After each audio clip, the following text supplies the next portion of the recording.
URC round number 1, folks. Not a bad way to start the URC season. It has been a busy weekend with Rugby, Currie Cup final, penultimate round of Rugby Championship, Pacific Nations Cup final. URC obviously gets underway. Premiership getting underway. Top 14 been underway for a while. But as far as opening weekends go, albeit without the South African teams playing for the first round, pretty good, man. I mean, look at all these points differences. 2 points, 5 points, 2 points, like no points, as in a draw. Pretty crazy. Not a bad way to start the competition. I've had a look at all the games, albeit some of them just highlights, some of them the full matches. Can I first say, whoever runs the URC highlights page on YouTube, thank you for listening to the mountains of complaints that the fans have been making over the last year or two. Because we actually got decently cut 5-minute highlight packages, which are infinitely better than 3-minute. The 2 3-minute ones were just a joke. We've now got 5-minute highlight packages. Thank heavens for that. That is certainly a step in the right direction, because we're all going to struggle to follow every single game in full every weekend. But hey, it's always good to catch up on the highlights. We'll go through some of the results pretty quick, the upcoming fixtures. And you guys can let us know your thoughts on what I thought was a pretty entertaining round 1. Edinburgh, Leinster, I did a full match review. If you haven't seen it, up in the thing. But 33-31, Edinburgh's try at the death is the one that gets within kind of losing bonus point range. So Leinster never really in danger of losing that one. Schoolman, Duan van der Merwe, Cherry and Scott getting the tries for Edinburgh. For Leinster, O'Brien, Tector, who looked the business. Gibson Park, Conan and Lama. So for Leinster, getting an away win with 4-try bonus point, pretty good way to start the season. Remember, both these sides, well, I think Leinster probably a few more, but, you know, a lot of the sides are not quite at their full complements just yet. Territory was 64-36 to Leinster, which is pretty indicative of how they are able to boss a game. They'll not be happy with their inability to kind of close out a game in terms of being that ruthless side that doesn't give sides that little crack of the door to go through. Turnovers won was 10-2 in Edinburgh's favour. Some of those key guys, like the Edinburgh back row in particular, very, very busy at the breakdown. They were having to be at times because they were defensively under a bit of pressure. But I'd like to see Velikot get a go. Next week, he came off the bench and led the way for run meters and defenders beaten for Edinburgh. So we'll see if he gets a start. Conan was in imperious form, had like 78 meters, which is pretty good for a loose forward. But yeah, good atmosphere at the Hive and a good way to start the season for, I think both sides will take positives from it for sure.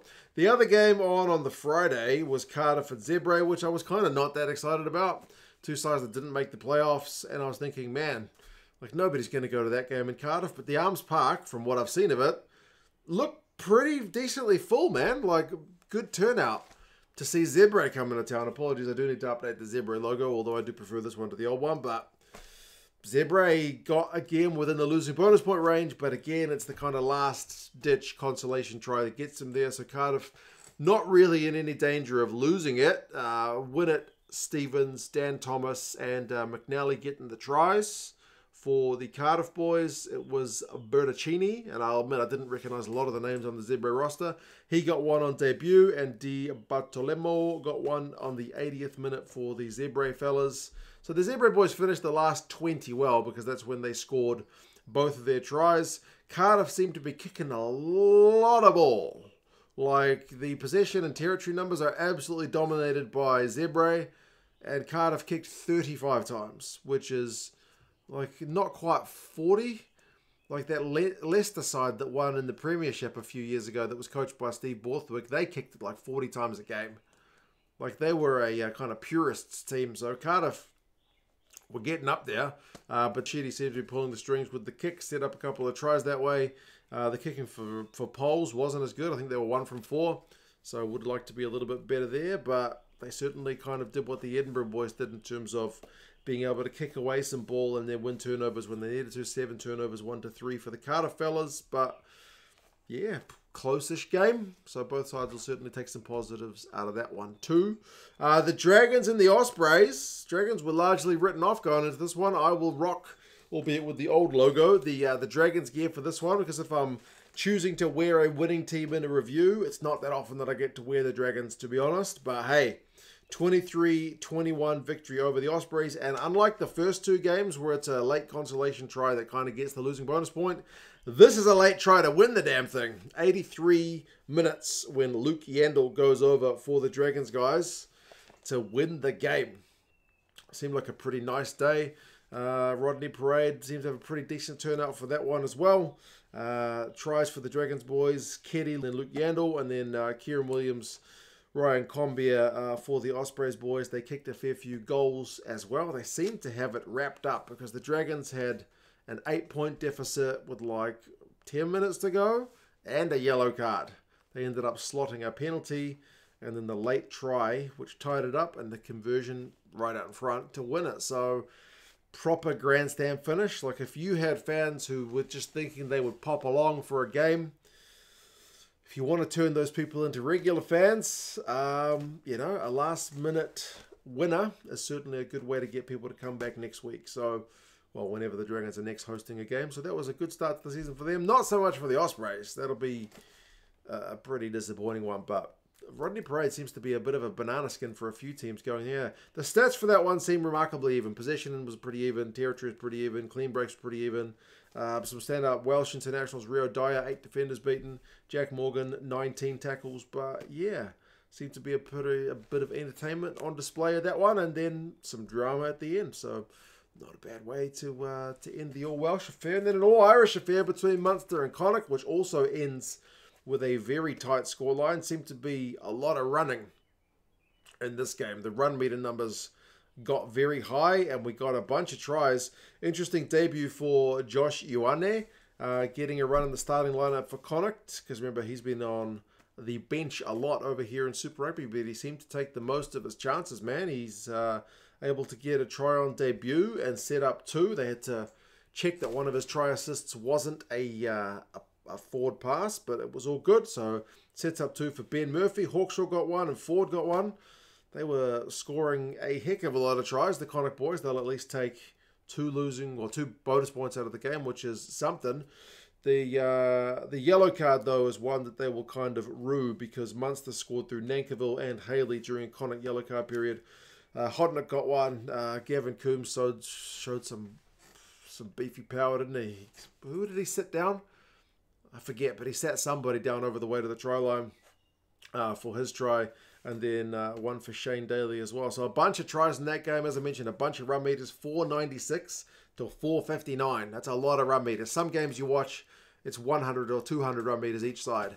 So the fact that both sides got near enough to 500 run meters is indicative of the way the game was played. 29 defenders beaten each way also means 29 missed tackles each way. So both sides' defense coaches will be looking to tighten things up as the season goes on. Haley for Munster had 120 meters of those for Munster, and guys like Piers O'Connor and Ben Murphy had a couple of clean breaks each, so getting themselves into some space.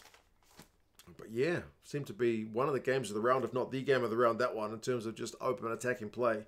Not so much for defenses. Benetton and Scarlets. Scarlets take a good result from that one, man. I think they were also largely written off going into this one. Benetton, remember, they're a playoff side from last year at home. Yeah, and it's a draw.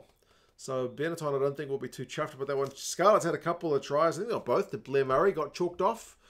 TMO won, and then a bit of a couldn't quite stay in touch for the second one. So unfortunate for them. Ratzeve got two for Benetton, including a late one, like 79 minutes. To tie things up. Umanga had a sideline conversion attempt which missed. It would have won it, but Rhino Smith got the other one. Paige Taylor got the two for the Scarlets. Taylor's one looked like initially it had been held up. The TMO was the one who ended up awarding it because the ref was initially kind of saying no. But yeah, I think a pretty good result for the Scarlets, that one. I mean, Benetton had 61% possession. They had 60% territory. They won 6 turnovers to 1. So I'm wondering where the heck did the Scarlets win this game? Because I only saw the highlights. Defensive shift. Benetton makes 72 tackles at 79%, which is not very flash. Whereas the Scarlets are 187 tackles. That's a lot more. and at 89%, which is proper class. Owen Lloyd with a couple of penalties to keep the scoreboard ticking over for the Scarlets, fellas. So, yeah, 20 points apiece. Finishes in a draw. The last one, I did actually manage to catch in full. Ulster and Glasgow. Felt like Glasgow should have won that one for a long period. They just couldn't get ahead, even though they seemed to be playing pretty decent rugby. Like, the set piece was going good. But, yeah, Ulster somehow managed to win that one at home. In front of a good crowd as well. 20 points to 19. Like, Glasgow in the first half had 55% possession, and they had like 58% territory. But the halftime score, what was it, 12-10 or something? It was pretty close.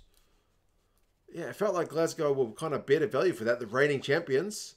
But they go down. Johnny Matthews continues his try-scoring run. Henko Fenter gets one, and Kyle Steyn.